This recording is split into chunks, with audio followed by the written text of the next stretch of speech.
یزید کا صرف یہی بد کرداری کا مرحلہ نہیں تھا، اس کربلا کے صحرا کے اندر یزید نے جس طرح امام حسین رضی اللہ تعالیٰ عنہ کو شہید کیا اور حضرت امام حسین کے خاندان کو شہید کیا، جب مدینہ المنورہ پر یزید نے مسلم بن عقبہ کو مقرر کیا، جس کو بزرگوں نے مصرب بن عقبہ کہا ہے، تو اس کو کہا 3 دن تک مدینے کا حرم تمہارے لیے حلال ہوگا، جو چاہو تم کرنا، اور شامی فوجوں کو اجازت ہوگی۔ تو وہاں بھی انہوں نے 10,000 تابعین اور 700 صحابہ کو شہید کیا۔ حضرت ابو سعید خدری رضی اللہ تعالیٰ عنہ گھر سے باہر نکلے، کافی بوڑھے ہو چکے تھے، تو انہوں نے حضرت ابو سعید خدری کو پکڑ لیا، کہا تم کون ہو؟ کہا مجھے ابو سعید خدری کہتے ہیں۔ تو کہا ہاں تمہارا نام سنا ہے، اور داڑھی سے پکڑ کے کھینچا اور کہا کہ ہے تمہارے پاس جو ہمیں دو؟ تو کہا کہ میرے پاس تو کچھ بھی نہیں، میں تو فقیر آدمی۔ تو ان کے گھر ان کو لے گئے، تو 2 کبوتر رکھے تھے حضرت ابو سعید خدری نے، تو وہ کبوتر لوٹ کے لے گئے۔ تو ایک خاتون کے ابھی بچہ پیدا ہوا تھا، اور قابلہ نے، دائیا نے، وہ بچہ ماں کی چھاتی پہ لٹایا، اور وہ ماں کا پہلا دودھ پی رہا تھا۔ تو یہ جا کے کہنے لگے نکالو تمہارے پاس جو کچھ ہے، جو کچھ ہے وہ ہمیں دو، ورنہ تیرے بچے کو نہیں چھوڑیں گے۔ تو ماں بچے سے مخاطب ہو کے کہتی ہے، ابھی بچہ پیدا ہوا ہے اور ماں سے پہلا دودھ پی رہا ہے، کہ بیٹے اگر میرے پاس کچھ ہوتا، وہ قیمتی سے قیمتی چیز بھی ہوتی، تیری جان کے لیے قربان کرتی، لیکن اس وقت میرے پاس کچھ ہے نہیں۔ تو ایک شکی آگے بڑھا اور بچے کو ایک ٹانگ سے پکڑ کے کھینچ کے دیوار کے ساتھ پٹک کے مارا، جس سے دماغ کا بھیجا نکل گیا۔ کیا کیا زیادتیاں نہیں کی۔ 700 صحابہ حرہ کے واقعہ میں شہید کیے یزید نے، اور 10,000 تابعین شہید کیے۔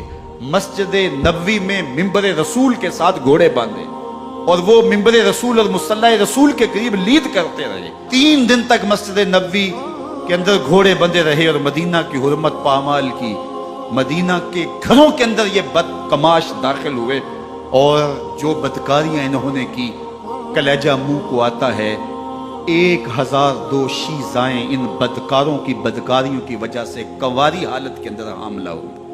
3 دن تک مدینے کا حرم انہوں نے پامال کیا، اور پھر مکہ المکرمہ میں کعبہ اللہ پر گولے برسائے، اور کعبہ کا غلاف جل گیا۔ وہ تو یزید مر گیا، اور حضرت عبداللہ ابن زبیر رضی اللہ تعالیٰ عنہ نے اپنی خلافت کا اعلان کیا۔ یزید کے یہ کرتوت تھے، ادھر اہل مدینہ کو ستایا، ادھر اہل مکہ کو ستایا، اور رسول اللہ صلی اللہ علیہ وسلم کے خانوادے کی بے حرمتی اور توہین کی۔ نہ صرف انہیں قتل کیا گیا، ان کی لاشوں پہ گھوڑے دوڑائے۔ ابن سعد اور شمر جو ہے وہ خیموں میں داخل ہوا، اور مخدرات اسلام کی چادریں چھیننے کی کوشش کی۔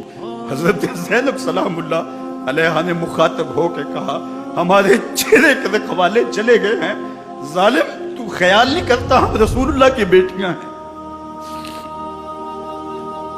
حضرت شہربانو، حضرت زین العابدین اور حضرت زینب سلام اللہ علیہ، ان تینوں کو ایک اونٹ پہ باندھا گیا، اور باقی اونٹوں پہ باقی سادات کو، حضور کی شہزادیوں کو باندھا گیا، رسیوں میں جکڑا گیا، اور اونٹوں پہ باندھ کر کے کوفے کی جانب آگے آگے شہیدوں کے سر چل رہے ہیں، اور پیچھے یہ قافلہ چل رہا ہے۔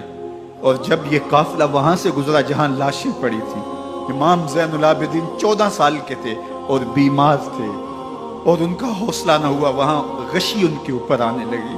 اور وہ منظر ابن کثیر نے، باقی لوگوں سب نے لکھا ہے کہ پھر جب ان کی یہ حالت ہوئی، تو پھر سیدہ زینب سلام اللہ علیہ، جنہوں نے ابھی تک بڑے حوصلے کے ساتھ ساری مشکلات کا مقابلہ کیا تھا، اب ان کے بندن ٹوٹ گئے اور آنکھوں سے آنسو بہنے لگے، اور سیدہ زینب نے امام حسین رضی اللہ تعالیٰ عنہ کی لاش پہ کھڑے ہو کے، اور وہ روندی ہوئی لاش، ٹوٹی ہوئی ہڈیاں، اور وہ بریدہ بدن، کٹا ہوا سر نیزے کی نوک پہ، اور لاش یہ پڑی ہے، تو حضرت سیدہ زینب نے مدینے کی طرف منہ کر کے جو ہے وہ حضور سے فریاد کی، رسول اللہ، اے پیارے آقا، یا جدہ ہو، اے ہمارے نانا محترم، یہ دیکھیے آپ کا حسین پڑا ہوا ہے۔ بدن سے کپڑے اتار لیے گئے، خاک ہوائیں اڑا رہی ہیں، اور اس کے اوپر چادر جو ہے وہ مٹی کی پڑ گئی ہے، یا محمد آہو۔